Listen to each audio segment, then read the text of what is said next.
আসসালামু আলাইকুম। আমি এখন দাঁড়িয়ে আছি বাংলাদেশের একটি পারমাণবিক বিদ্যুৎ কেন্দ্র, যেটি রূপপুরে অবস্থিত। এটি বাংলাদেশের অর্থায়ন করেছে রাশিয়া।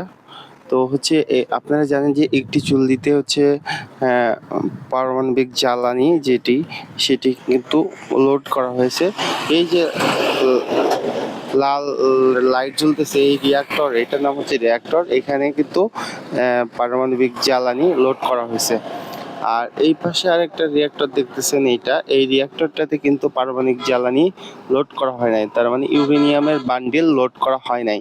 অনেকের মনে ধারণা আছে যে আমাদের এই পারমাণবিক বিদ্যুৎ কেন্দ্রটি চালু হলে মানুষের তেজস্ক্রিয়তা বাইরে ছড়িয়ে পড়ার আশঙ্কা রয়েছে, কিন্তু আসলে এখানে তেজস্ক্রিয়তা ছড়িয়ে পড়ার আশঙ্কা নাই। কারণ কি জানেন?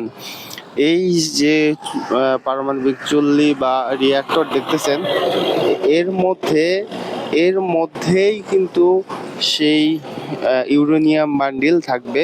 তো এই যে বান্ডিলটা থাকবে যে পানির মধ্যে, সেটা কিন্তু পুরাটাই আইসোলেট, সেটা কিন্তু পুরাটাই বন্ধ থাকবে।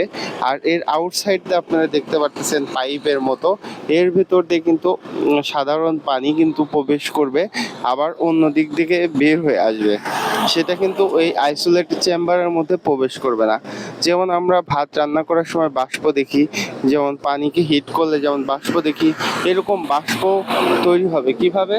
রিয়াক্টরের ভিতরে যখন ইউরেনিয়াম বান্ডিলে নিউট্রন পরমাণু দ্বারা আঘাত করা হবে, তখন কিন্তু ভিতরে প্রচণ্ড পরিমাণ তাপ সৃষ্টি হবে।